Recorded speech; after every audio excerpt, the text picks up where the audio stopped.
পাল্টাপাল্টি হামলা ঘিরে মাত্র কয়েক মাস আগেও ইরান এবং পাকিস্তানের মধ্যে উত্তেজনা চরমে পৌঁছেছিল। তবে তখন সামরিক জবাব এড়িয়ে কূটনীতির মাধ্যমে সম্পর্ক জোড়া লাগায় মুসলিম বিশ্বের শক্তিধর এই দুই দেশ।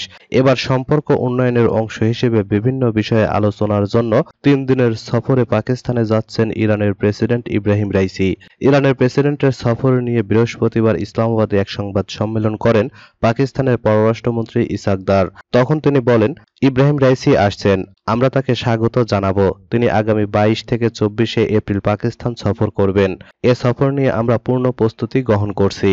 ইব্রাহিম রাইসি এমন এক সময় পাকিস্তান সফর করবেন যখন পাল্টাপাল্টি হামলা ঘিরে ইরান ও ইসরায়েলের মধ্যে বর্তমানে উত্তেজনা চরম পর্যায়ে পৌঁছেছে। এমনকি ইসরায়েলের সঙ্গে উত্তেজনা ঘিরে রাইসির সফর স্থগিত করা হতে পারে, এমন কথাও গণমাধ্যমে চাউর হতে শুরু করেছিল। তবে এই ধরনের সম্ভাবনার কথা একেবারে উড়িয়ে দিয়েছেন পাকিস্তানের পররাষ্ট্রমন্ত্রী। তিনি বলেন, ইরান ও ইসরায়েলের মধ্যে এসব ঘটনার বহু আগে এই সফরের পরিকল্পনা করা হয়েছিল। পাকিস্তান ও ইরানের মধ্যে ৯০০ কিলোমিটারের সীমান্ত রয়েছে। প্রায় সময় একে অন্যের বিরুদ্ধে নিজ নিজ দেশের মাটিতে জঙ্গিদের আশ্রয় ও আন্তঃসীমান্ত জঙ্গি হামলা ঠেকাতে পর্যাপ্ত সহায়তা না করার অভিযোগ তুলে দুই দেশ।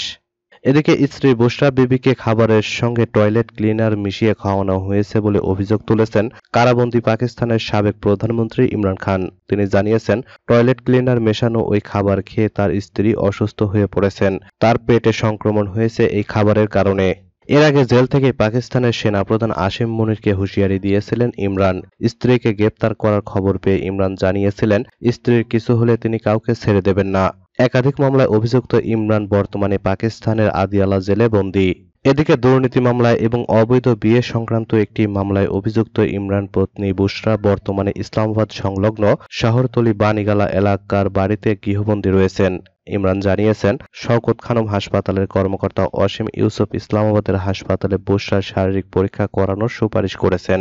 কিন্তু জেল কর্তৃপক্ষ পাকিস্তান ইনস্টিটিউট অব মেডিকেল সায়েন্সে বুশরাকে রেখে শারীরিক পরীক্ষা করানোর বিষয়ে অনড় ছিল।